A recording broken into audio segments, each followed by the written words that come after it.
Alright, hello everyone, welcome to the channel. I'm Alpha Heavy Gamer, glad you could join me, and here is my review on the ZTZ-96A Prototype. So I gotta say, I wasn't really hyped for this tank at all, because frankly I didn't know about it and I kinda didn't care about it.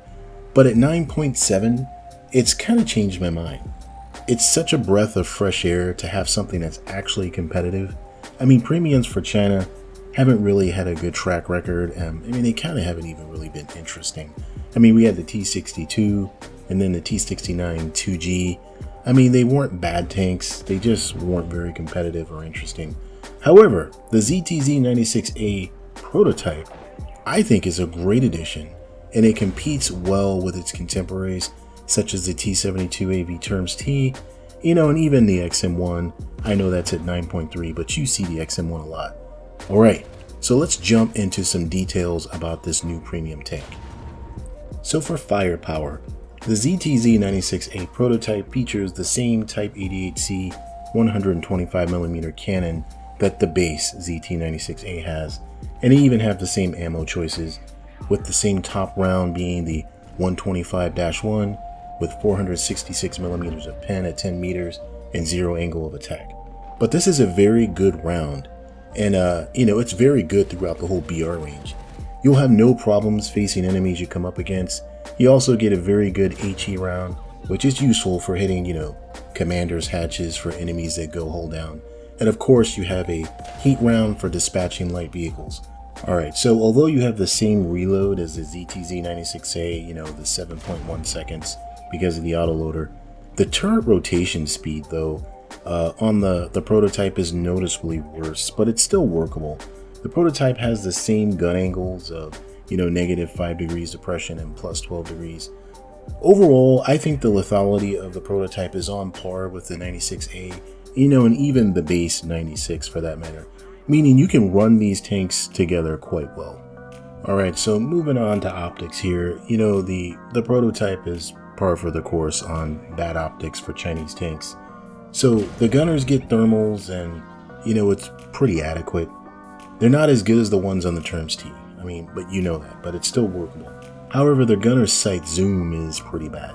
So in long distance engagements, you'll be at a disadvantage with the Prototype and, the whole ZTZ-96 line for that matter. They all have the bad 8x zoom. And, in contrast that with the Terms T, which has, 4x through 12x zoom. And you can see that it's not great. The commander and the driver both get regular NVDs, so if you play sim, at least you have driver NVDs. Alright, so let's look at the armor. So the armor profile in the Prototype is very similar to the 96A, even down to the FY4 era that gives it additional protection. I actually like the FY4 era as it seems to work very good even against APFSDS shells. Against ATGMs, you get pretty good protection, and it even covers a good portion of the sides of the turret. You don't get any roof-mounted era though. Really the only differences that matter in armor on the Prototype is down to the turret face angles. You have more of that needle nose pliers turret face than the arrowhead approach of the base 96A. The jury is still out on which is better. I haven't really been able to tell if the Prototype has more of an advantage, but I surmise that since the production 96A didn't adopt the needle nose plier shape, it probably doesn't offer any tangible gains. Overall, the Prototype has traditional weak spots just like any other tank. Alright, so on to self-protection. The ZTZ-96A Prototype is equipped with a soft kill APS called the JD3 that offers meager protection from some ATGMs over the frontal arc. I haven't used it extensively, but I'd rather have it on the tank than not have it. Sadly, the crew protection is still mediocre. The Prototype doesn't have blowout panels, like Western MBTs, and it's still equipped with the Russian-style ammunition carousel right under the turret. So we know what this means. You really have to be careful not to get flanked, because slide shots are going to be very deadly. Alright, so looking at mobility, the 96A Premium features the same 800 horsepower diesel engine as the 96A, with the Prototype weighing slightly more. But I was kind of surprised, how sluggish it is. The Prototype weighs 43 tons and the 96A weighs 42.8 tons. That's not a lot of a difference. But the Prototype feels substantially more sluggish than the 96A. So you'll almost certainly not reach the advertised 59 kilometers per hour top speed, even over moderately rough terrain.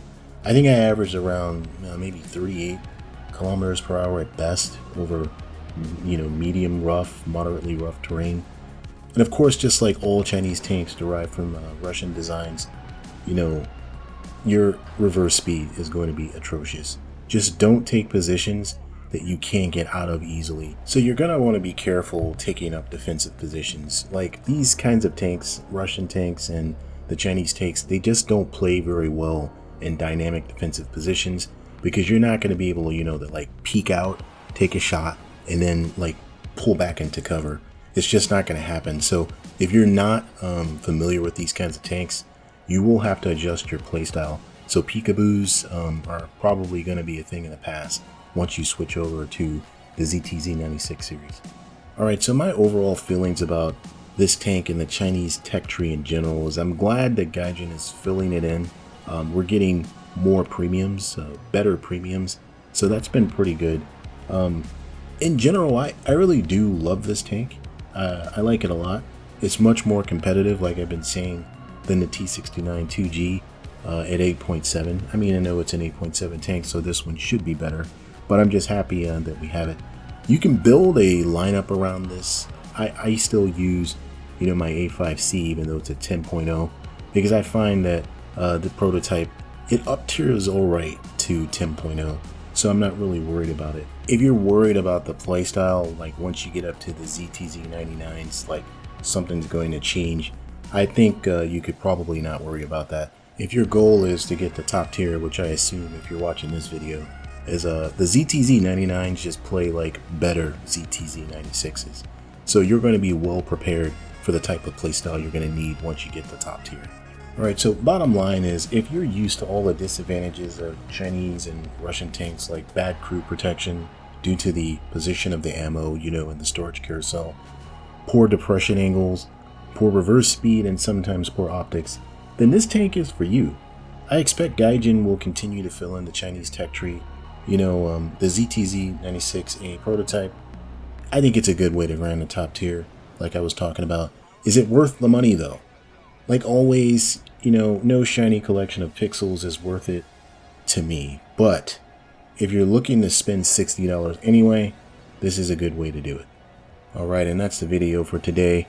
I appreciate you sticking with me and watching it. If you liked the video, please hit that like button. Even consider subscribing. If you are a subscriber, consider hitting the bell so you can be notified every time I put a video out. If you have any comments, what do you think about this tank? Are you pleased that it's here? Do you want to get it?